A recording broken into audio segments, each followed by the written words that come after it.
kakusin. Ako'y meron ditong lieg ng manok, kalahating kilo po yan. Ilulutuin natin na parang ano siya, kahit anong pwedeng itawag natin dyan, kung adobo man yan, kung kaldereta man yan, pwede, basta ito ang mga ingredients niya, mga kakusin.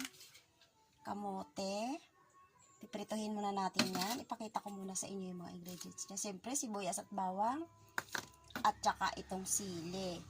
The best yan pang pulutan, mga kakusin. At meron tayong tibits.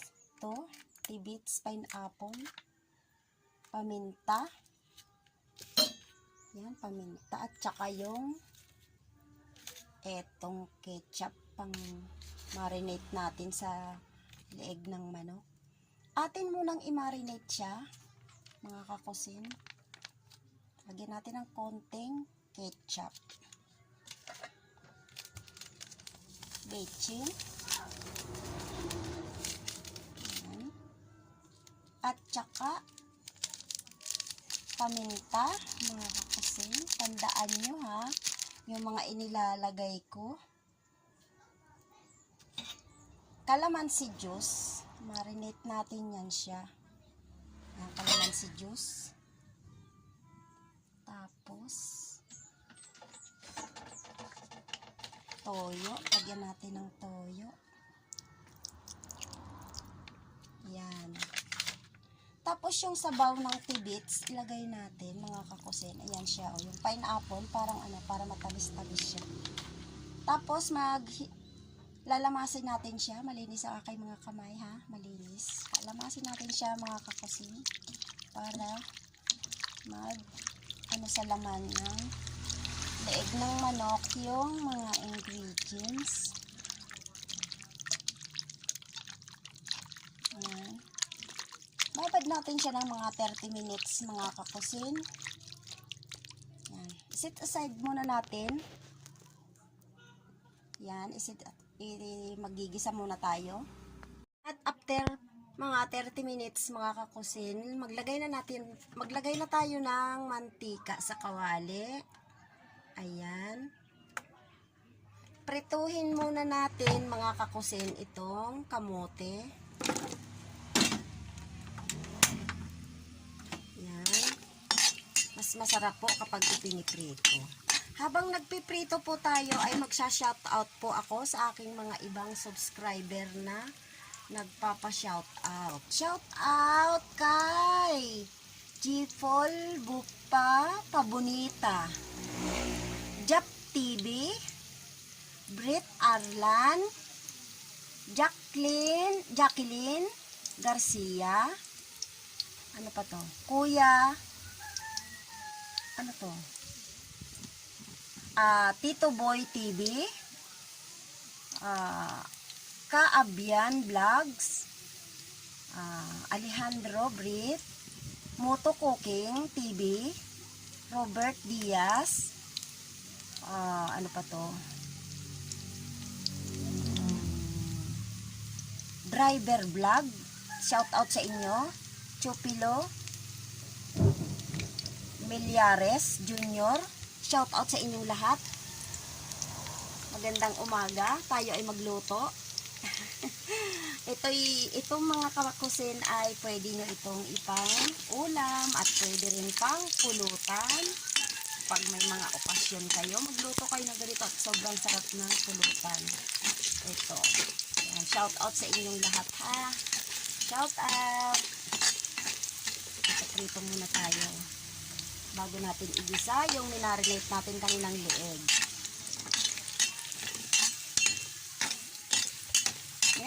Maya ay hahanguin na natin.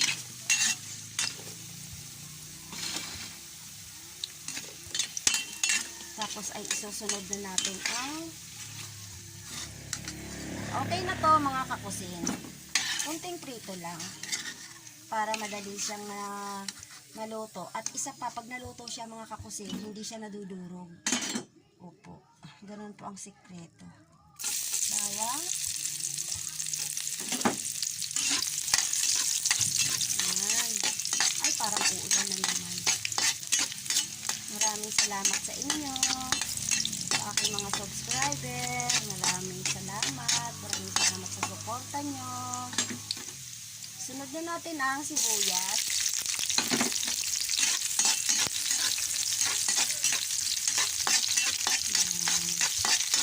Pag ito niluto nyo, mga kakusin, at natikman nyo, sobrang sarap nito guys. Oo. Maraming purpose ito. Pang pulutan, pang ulam, sobrang sarap. Dahil mura lang po ito ay kayang-kaya nyo itong bilhin.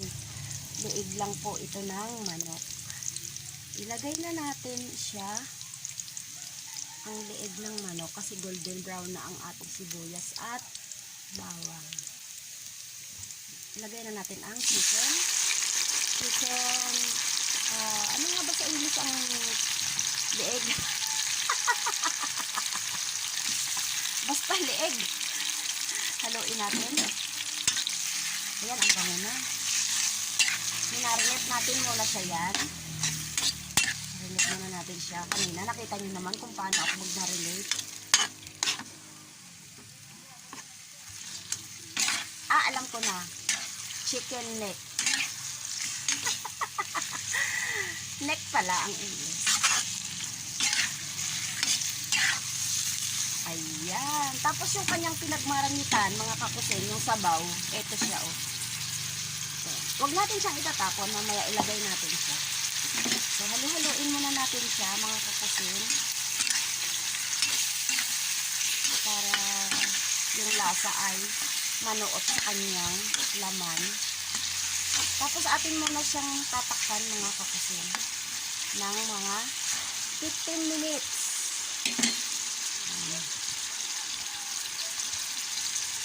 Takpan muna natin siya, mga kakusin. At after 15 minutes, guys, mga kakusin, ay eto na siya. Siguro naman, sa after 15 minutes, ay luto na siya.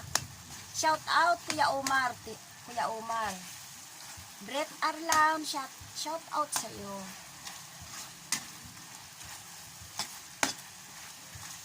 Kuya Omar, shout out. Jap TV, shout out. Tito Boy TV, shout out. Kaabyan Vlogs, shout out.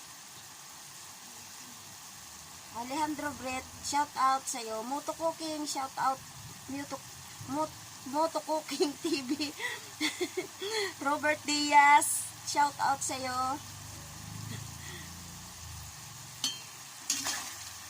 Oh, ang sarap na. Grabe. Grabe, ang sarap.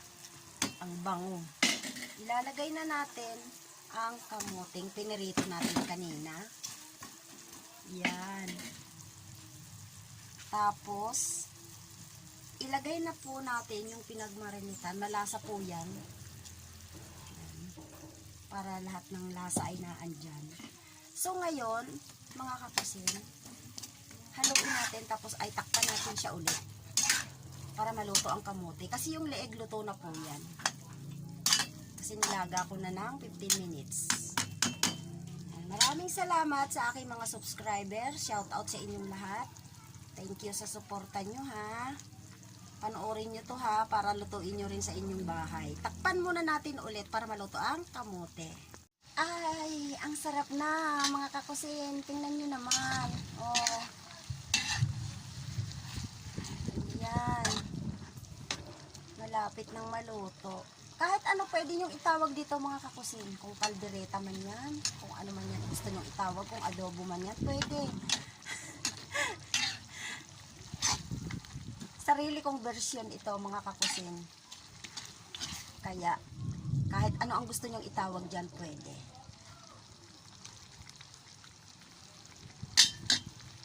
Ngayon, lalagyan natin siya, mga kakusin, ng tinunaw na cornstarch para siya ay mas masarap at mas yummy tingnan.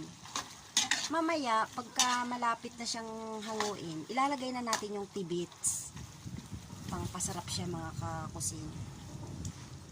Yung tibits na mabibili nyo, meron siyang dyan sa kahit saang mga tindahan, meron dyan na pineapple tidbits na mabibili. Kahit anong brand pwede. Pakuluin natin para siya ay ano yung sabaw niya. Siguro naman ay pwede na nating lagyan ng kaunting seasoning. Ito siya. Yan, konti lang mga kakusin. Tapos ay siguro naman pwede na nating lagyan itong cornstarch na tinunaw. Ayan.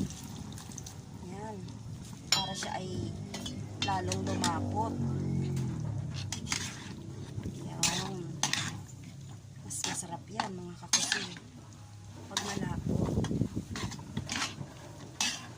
Mahangin na naman siya. Gusto na naman niyang umulan. Ayan o. Parang nakulog-kulog na. Gusto na siyang umulan. Oh, kahit umulan siya mga kakusin, ay ang sarap ng ulam ko.